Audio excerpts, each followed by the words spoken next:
Today, at Mystic Valley Woodworks, we're going to go through the steps it takes to install a Mr. Cool. We'll start out with where to place it and how to hook everything up.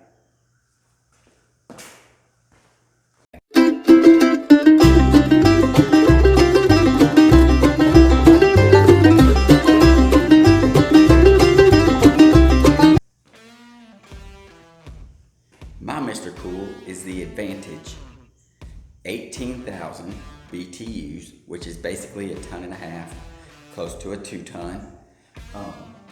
It's not the third generation, it's the generation before. So with this one, you actually have to pull a vacuum after you run your line set to the condensing unit outside, which I'll show you how to do that. I am a Type 2 HVAC certified installer. I don't do that as a living anymore, but that's what I used to do.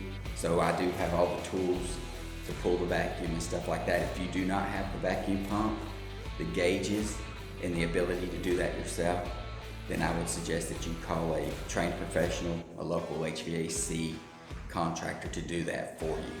So first thing you want to do is when you open the book, you want to determine where you want to place yours. Well, my new shop is 24 by 25. So this unit here in the manual, it says for ceiling heights that are 9 foot or greater, you want to have it the bottom of the unit at 90.5 inches. So that's where I have it. It's not hooked up right now. I just have it up there for measurement purposes for the line set to go through the wall, because mine did not come with a template. Your third generation may come with a template, mine didn't. So I put it up there, made some marks, and I gotta measure that out. But enough with all that, let's get to the install.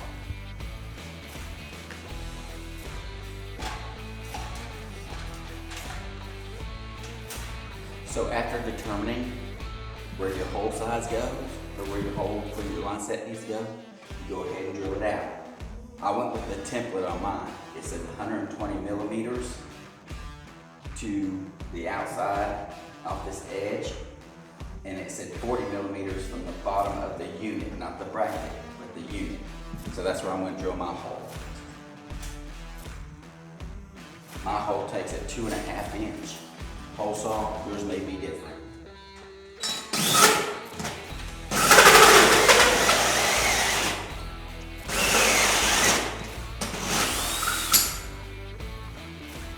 And one thing you want to remember too, when you drill this hole, this hole can be straight through, but the next hole going out your wall, you want it to be just a little bit lower, just a smidge. That way when you run your drain tube out, your drain tube will automatically have fall, so that when this thing condensates, it'll allow the water to follow the tube out. So let's go ahead and finish this hole up.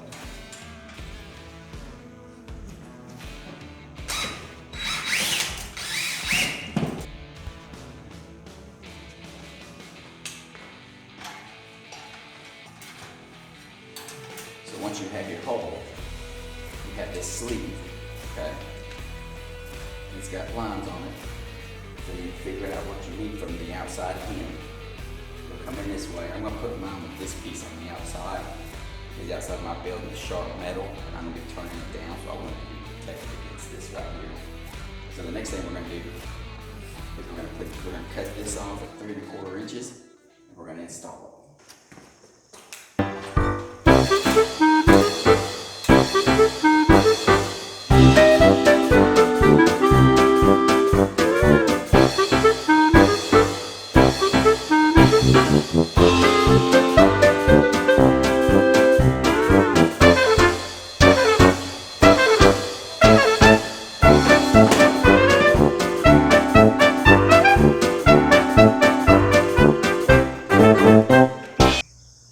So once you get your line set pulled through the wall, depending on how yours was, on my metal building, you've got a flat panel and a ridge. Well, mine ended up on the ridge, so I'm going to take some silicone.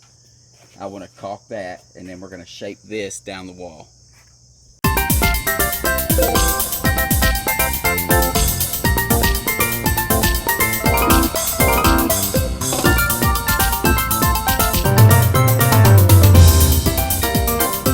Okay,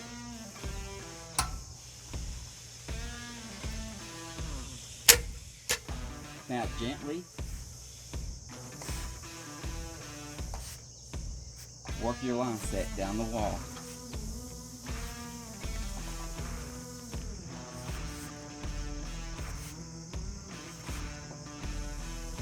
Being careful not to pinch this because this is your condensate line. You pinch that, your water won't flow.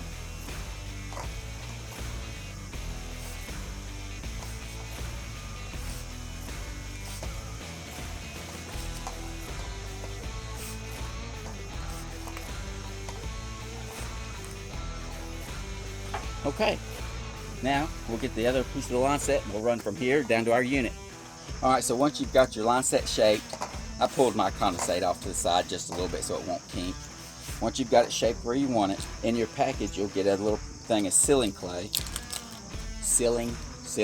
When you're from the south, it don't matter.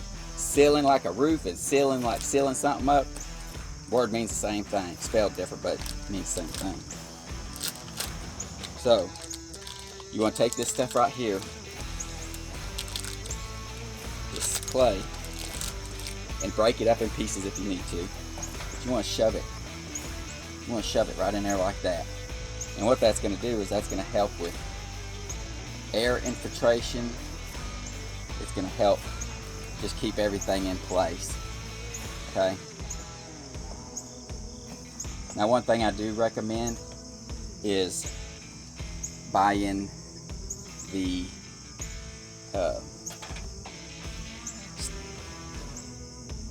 gutter kit that comes with, you can buy a gutter kit that'll cover this line set up going down the wall. That'll just help give you a little bit more protection. Okay, so that's going to be good. I'll use the rest of this inside. Alright, next up is the line set.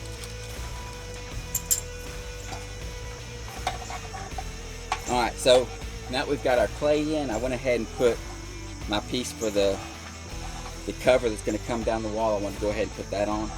It's not attached yet, it's just sitting here. So now you're going to pull your Rubitex back, your insulation, and you're going to have your suction line and your liquid line. And what you're going to do is you're going to have a cap. Now if you're putting in the third generation, if you're going to put in your third generation, what's going to happen is this line set, the connections are going to be different, and you're going to go ahead and have the line set's going to be pre-charged with your refrigerant. Since this is the Advantage 18,000, then the indoor unit's charged with nitrogen, and the condensing unit outside has the refrigerant in it. So you're going to remove this blue cap and this black cap. If I can get it off, I might need to get some pliers. Let's see if I can do it with channel locks.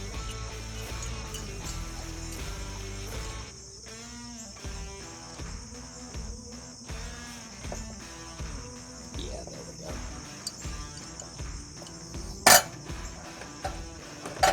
So these units come with what's called flare fittings, and they're already pre-flared. So you're going to pull your plastic caps out, make sure there's nothing in the ends of your lines, and then you're just going to take and slide them together. And this is pretty easy to do. You can adjust your copper however you need to make it come together real easy. So you just work it. I'm getting my back just a little bit.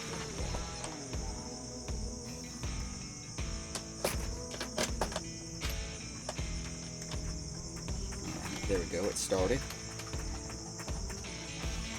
You can do your smaller line as well.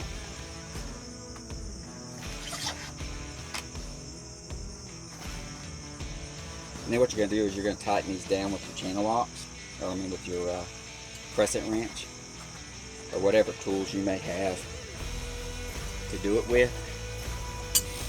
You want to make sure these connections are really tight. You'll come back anyway after you get it connected. You can come back and use soap bubbles to check for possible leak or whatever.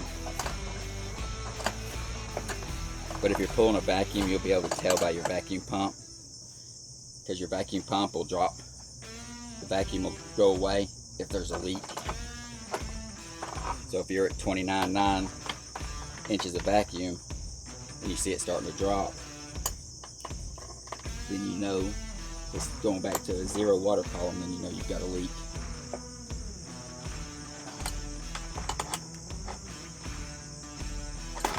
Alright, so after I check for a leak, after I get connected to that unit, which I'm going to show you how to do that as well, I'll come back, make sure we don't have any leak. This will get insulated, because in your kit you will get extra insulation to wrap around here and some extra tape to seal it up. And we're just about got this thing done.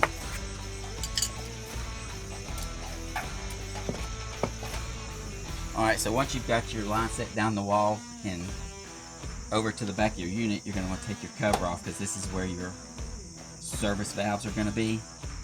Try not to lose your screws if at all possible. You don't want to do that.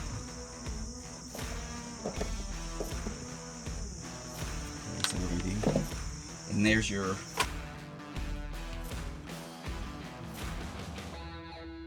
as you can tell, each one is a different size. This is a bigger nut, this is a smaller nut. So it makes it pretty simple for you to distinguish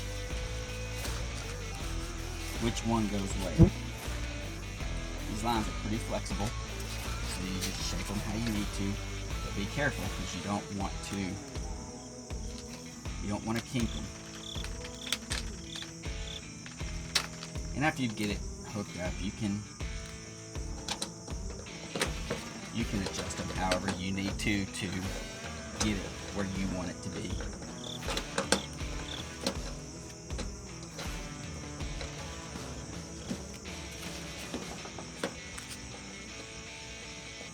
Okay, so again, once you get it on, you want to tighten it down real good.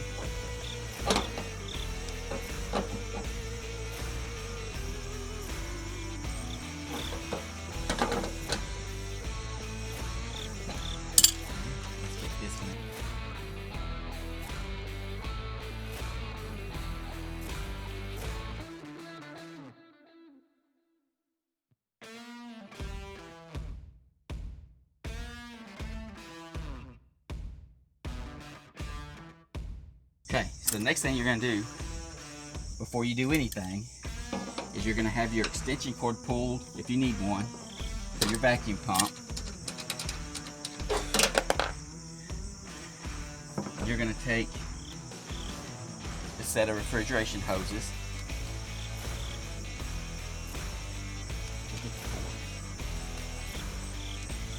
which of course I didn't have mine pulled yet, which is how I like to work. You're going to connect to your vacuum pump.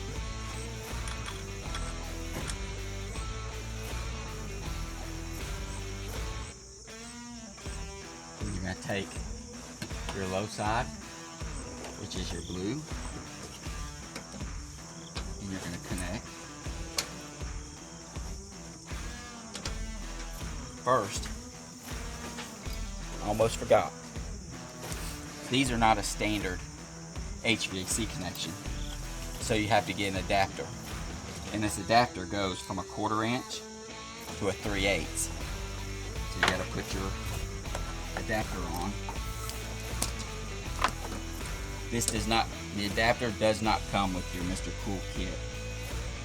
That's something that you have to buy separately. Okay, so everything's good and tight.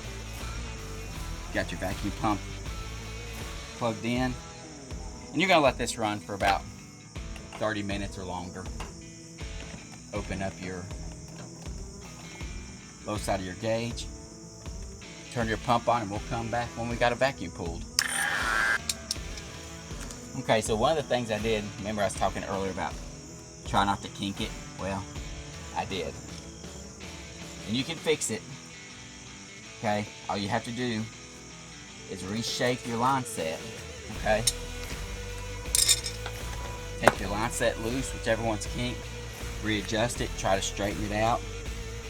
You can get a pair of channel locks, and you can lightly squeeze and open that back up. You won't get it completely opened up, but you'll get it opened up enough to where there won't be a restriction on the flow of your refrigerant.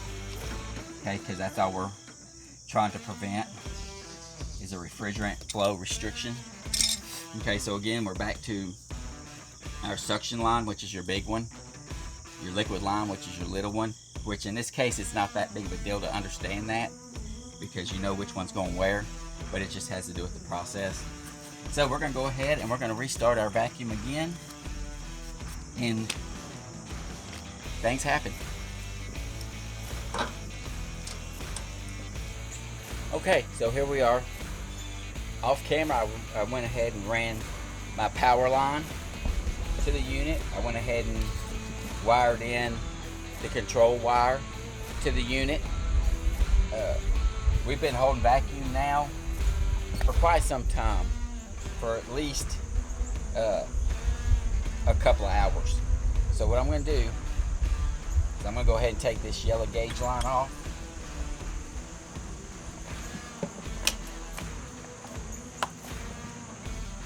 I'm going to reconnect it up here.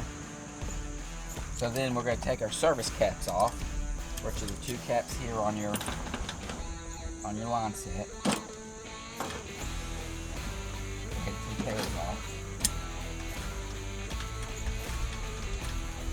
Now your unit may come with a supplied Allen wrench.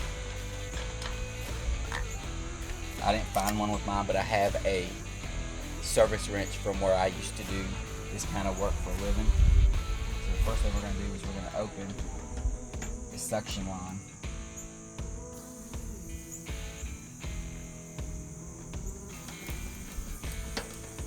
Then we're going to open the next one.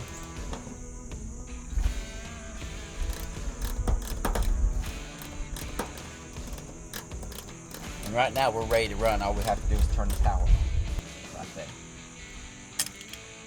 Take your service caps, put them back on.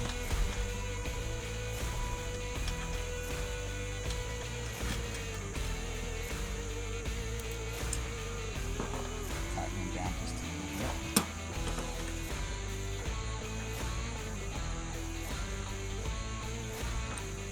Okay. Disconnect is powered. So let's go turn a breaker on and see what happens.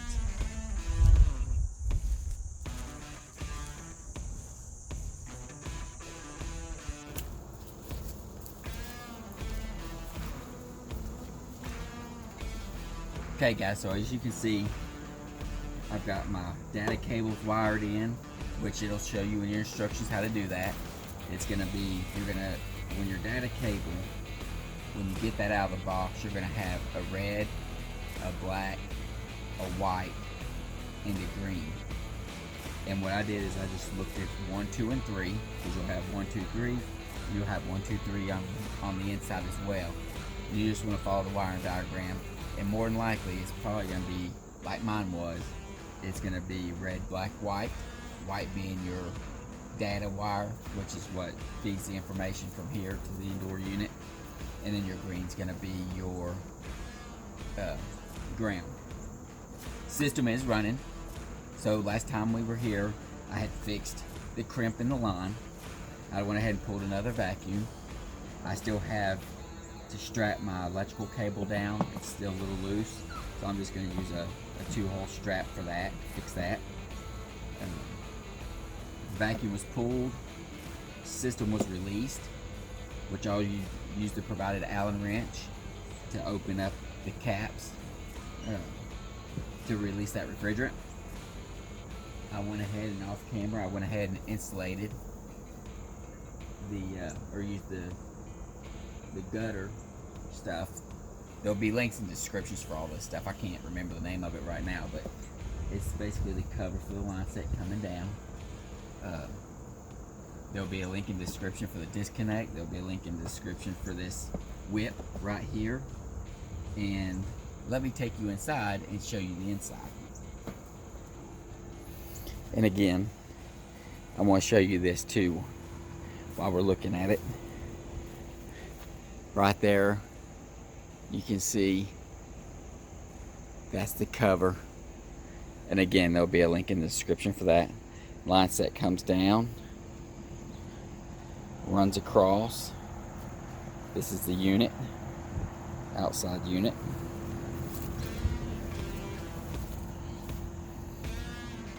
Disconnect. Okay, so my unit is running. I have it set for 72 degrees in here, and my shop feels pretty good. Today here in Northeast Tennessee, we're looking at a temperature of probably around 70 to 71 degrees. It's fall here, so our temperatures are varying. One day it's really warm, next day it's kind of chilly. I did have some issues with my unit, which I did not get this on film. Once I had the vacuum pulled and I had the refrigeration lines were opened up and the refrigerant was released, and I came in to turn the system on with the breaker, I had no power.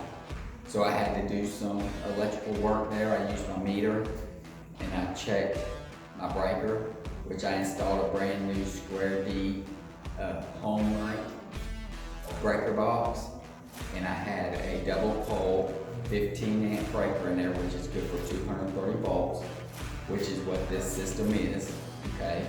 Because mine's at 18,000, so it's 230 volt. I had power on both legs of my 15 amp breaker, but I did not have, if I went from ground to one side of the breaker, I had 125 volts, and then the other side I had 125 volts. But if I read across the breaker without going to ground, I did not have 230 volts. So when I went to the outdoor unit, and I can make another video for this on just kind of a run through of what I did. If you want to see that, just leave a message or a comment below and tell me, say, hey Sean, I'd like to see what you did there in case I run into that. I'll be more than happy to do a quick little video on how to diagnose that. These systems are really simple. The only issue with these systems are they are controlled only by the remote, okay? So there's no way, I guess, really to troubleshoot the remote. So I reached out to Mr. Cool's technical guys, and I was like, hey, this is what's going on. And I explained to them what was going on with my breaker, and that I was showing voltage at the outdoor unit across 1 and 2. Remember I was explaining to you, you're gonna have red, black, and white. Well, red and black, 1 and 2 on your system is gonna be your 125 volt legs. Each one will read 125 volts. But also, just like the breaker, you should get it 230 volts if you take the black probe and the red probe from your multimeter and you read across them two, you should have 230 volts. If you do not, then your breaker's reading bad. So to confirm my diagnosis of a bad breaker, I got in touch with the technical support team at Mr. Cool, and they were like, yeah, you've got it figured out. That's your problem. That's usually the problem. Even though my breaker was brand new, hey, they can come off the shelf broke. I mean, it's, you know, somebody at the Square D plant or the Siemens plant or the GE plant, you know, drop that 15 amp double pole breaker and it broke a little plastic piece in between there that helps those connections to be made for you to get 230 volts. It happens, it's no big deal, okay? But it does help to have a little bit of an idea of what to do. Like I said earlier in the video, you know, I am an EPA certified HVAC installer, and that's something that I did for many years before I started doing woodworking and some content creation full time. So feel free to ask me, and you know, hit me up with a comment if you want to see the video on how I diagnosed that. Other than that, my Mr. Cool DIY 18,000, man, I love it. I've got it set on auto, which I still have to do some more reading on the book as far as the remote. But you know, hey, I am completely happy with it. Don't forget always to like, subscribe, share, try something new in your shop. Venture out, try something new. All right, guys, this is Sean, and I'm going to see you on the next one.